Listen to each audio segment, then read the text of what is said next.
Hi friends, welcome back to my channel. ఈరోజు కమ్మగా నోరూరించే దొండకాయ మసాలా కర్రీని క్యాటరింగ్ స్టైల్లో ఎలా చేయాలో చూపించబోతున్నాను. ఈ కర్రీ అన్నం చపాతీలోకి పర్ఫెక్ట్ కాంబినేషన్. తిన్న కొద్దీ తినాలనిపించేంత రుచిగా ఉంటుంది. ఈ కర్రీ చేయడం కూడా చాలా ఈజీ అండి. మరి లేట్ చేయకుండా ఈ దొండకాయ మసాలా కర్రీ ఎలా చేయాలో చూసేద్దాం రండి. నేను ఇక్కడ 250 గ్రామ్స్ వరకు దొండకాయల్ని బాగా కడిగి తీసుకున్నాను. ఈ కర్రీ కోసం దొండకాయల్ని ముందుగా మొదలు చివరలు కట్ చేసి 3/4 వరకు కట్ చేసి ఆపోజిట్ సైడ్లో కూడా సేమ్ ఇలాగే 3/4 వరకు కట్ చేసి తీసుకోండి. వీడియో క్లిప్లో చూపిస్తున్నట్టుగా దొండకాయల్ని ఇలా మంచిగా కట్ చేసి తీసుకోండి. ఇలా కట్ చేసుకోవడం వల్ల ఏమవుతుందంటే మసాలా అనేది మంచిగా దొండకాయ లోపలికి వెళ్ళి మంచి టేస్ట్ వస్తుందన్నమాట మనం కర్రీ తిన్నప్పుడు.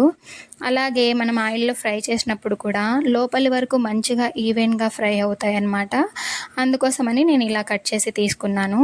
తర్వాత ఒక ప్యాన్ పెట్టేసి అందులోకి 2 టేబుల్ స్పూన్ల పల్లీలు వేసి మంటని లో ఫ్లేమ్లోనే పెట్టి పల్లీలు మంచిగా కొంచెం దోరగా ఫ్రై అయిన తర్వాత ఇందులోకి 1 టేబుల్ స్పూన్ ఎండు కొబ్బరి, అలాగే 1 టేబుల్ స్పూన్ ధనియాలు కూడా వేసుకోండి. ఇప్పుడు మంటని లో ఫ్లేమ్లో పెట్టి మొత్తం మసాలా దినుసులన్నీ కూడా యాడ్ చేసుకోండి.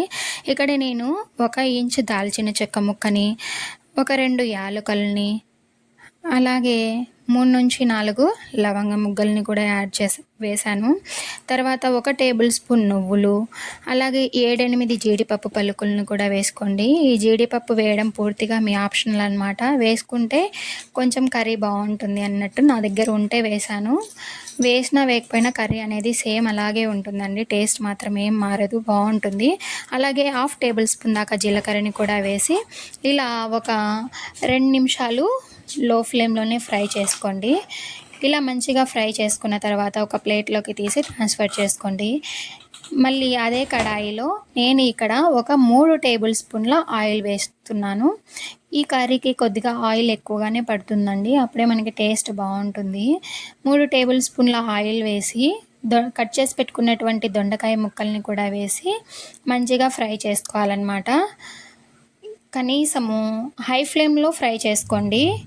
ఇవి ఫ్రై అవ్వటానికి మనకి ఒక 4 మినిట్స్ టైం పడుతుంది, కొంచెం టైం ఎక్కువ తీసుకుంటుంది.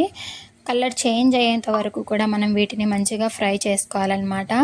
చూసారు కదా, ఈ ఫ్రై అవుతున్నప్పుడు అందులోంచి వాటర్ అనేవి రిలీజ్ అవుతాయి. కాబట్టి మూత పెట్టి కవర్ చేసి వీటిని ఫ్రై చేసుకోండి హై ఫ్లేమ్లోనే అప్పుడప్పుడు కలుపుతూ.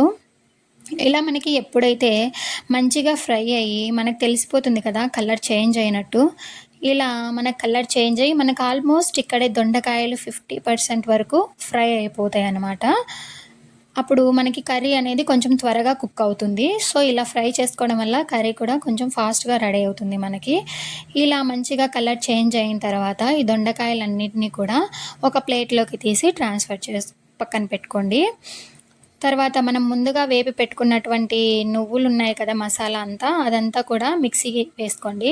ఇలా కొంచెం మిక్సీ పట్టుకున్న తర్వాత ఇందులో ఒక కొద్దిగా చింతపండు వేసి వాటర్ వేసి పైన్ పేస్ట్ లాగా మిక్సీ పట్టి పక్కన పెట్టుకోండి. తర్వాత సేమ్ అదే ఆయిల్లోనే మనం ఇందాక దొండకాయలు వేపుకున్నాం కదా, సేమ్ అదే ఆయిల్లోనే 1/2 టేబుల్ స్పూన్ జీలకర్ర, అలాగే ఒక బిర్యానీ ఆకు వేసి అవి కొంచెం జీలకర్ర ఫ్రై అయిన తర్వాత ఒక 2 మీడియం సైజ్ ఉల్లిపాయల్ని కట్ చేసి వేసుకున్నాను.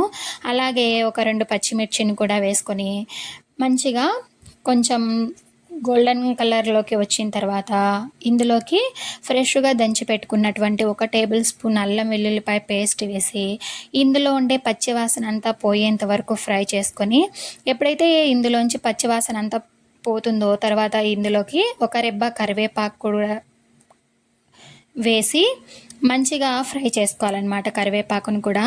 ఇలా కరివేపాకు కూడా మంచిగా ఫ్రై అయిన తర్వాత మనం ఇందులోకి కట్ చేసి పెట్టుకున్నటువంటి ఒక పెద్ద టమాటాని వేసుకోండి. నేనైతే ఇక్కడ చిన్న టమాటాలని 2 తీసుకున్నాను, పెద్దదైతే 1 తీసుకోండి.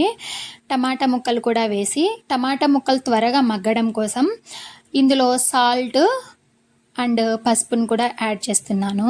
సాల్ట్, పసుపు వేయడం వల్ల ఏమవుతుందంటే మనకి టమాటాలు అన్నవి తొందరగా కుక్ అయ్యి సాఫ్ట్ అవుతాయి అన్నమాట. వేసి కలుపుకొని ఒక 2 మినిట్స్ మూత పెట్టి లో టు మీడియం ఫ్లేమ్లో కుక్ చేసుకున్నట్టయితే మనకి టమాటాలు అన్నవి చక్కగా మగ్గిపోతాయి. చూసారు కదా టమాటాలు ఎంత చక్కగా మగ్గిపోయాయో. ఇలా టమాటాలన్నీ మగ్గిన తర్వాత ఒకసారి కలుపుకొని మనము ఇందులోకి ముందుగా పేస్ట్ చేసి పెట్టుకున్నటువంటి మసాలా ఉంది కదా, అదంతా కూడా వేసి అంతా ఒకసారి మంచిగా కలుపుకోండి. లో ఫ్లేమ్లోనే పెట్టి, లేదంటే మాడిపోయే ఛాన్స్ ఉంటుంది. లో ఫ్లేమ్లోనే పెట్టి మంచిగా కలుపుకోండి. ఇలా కలుపుకున్న తర్వాత మనం మూత పెట్టేసి కవర్ చేసి లో ఫ్లేమ్లోనే ఒక 4 to 5 మినిట్స్ అలా ఉంచితే ఇందులోంచి ఆయిల్ ఎప్పుడైతే మనకి పైకి తేలుతుందో అప్పుడు మనం ఇందులో చూసారు కదా ఆయిల్ ఎంత చక్కగా పైకి తేలిందో. ఇలా ఆయిల్ అన్నది చక్కగా పైకి తేలితే మనకు మసాలా అన్నది పర్ఫెక్ట్గా ఫ్రై అయినట్టు అనమాట. ఇంకొకటి విషయం గుర్తుపెట్టుకొని లో ఫ్లేమ్లోనే పెట్టండి. హై ఫ్లేమ్లో పెడితే మసాలా అనేది పూర్తిగా మాడిపోతుంది. తర్వాత ఇందులోకి ఒక 2 టేబుల్ స్పూన్ల కారపొడి వేశాను. నేనైతే ఇక్కడ కాశ్మీర్ లాల్ మిర్చి పౌడర్ యూస్ చేశాను. 2 టేబుల్ స్పూన్లు వేసి మంచిగా కలుపుకోండి. అందులోంచి పచ్చి స్మెల్ అన్నది పోయేటట్టుగా మంచిగా ఫ్రై చేసుకోండి. కలర్ చూసారా ఎంత బాగా చేంజ్ అయిందో, ఇలా చేంజ్ అవ్వాలి. అందులోంచి ఆయిల్ కూడా రిలీజ్ అవ్వాలి. ఈ విషయం గుర్తుపెట్టుకోండి. ఇలా మనకు మంచిగా కలర్ చేంజ్ అయిన తర్వాత ఇందులోకి వాటర్ వేసుకొని మన గ్రేవీ కన్సిస్టెన్సీకి తగినన్ని వాటర్ వేసి చూసారు కదా నాకైతే ఈ మాత్రం గ్రేవీ సరిపోతుందని వాటర్ కొద్దిగా తక్కువే వేశాను. మీకు కావాలంటే కొద్దిగా ఎక్కువ వేసుకోండి, మీ ఆప్షనల్ పూర్తిగా. ఇలా గ్రేవీ కన్సిస్టెన్సీకి తగినట్టు వాటర్ వేసుకొని మూత పెట్టి మగ్గించుకోవాలి. ఇలా ఎప్పుడైతే మనకు బుడగలు రావడం స్టార్ట్ అవుతాయో అప్పుడు మనం ముందుగా ఫ్రై చేసి పెట్టుకున్నటువంటి దొండకాయలు ఉన్నాయి కదా, ఆ దొండకాయలని వేసి అంతా కూడా ఒకసారి మంచిగా కలుపుకొని మూత పెట్టి మీడియం ఫ్లేమ్లోనే కనీసం అంటే మనకు ఒక 10 మినిట్స్ పడుతుంది మంచిగా కుక్ అవ్వడానికి. దొండకాయలు కుక్ అవ్వడానికి చాలా టైం పడుతుంది అనమాట. సో మీడియం ఫ్లేమ్లో ఒక 10 మినిట్స్ కుక్ చేసుకోండి.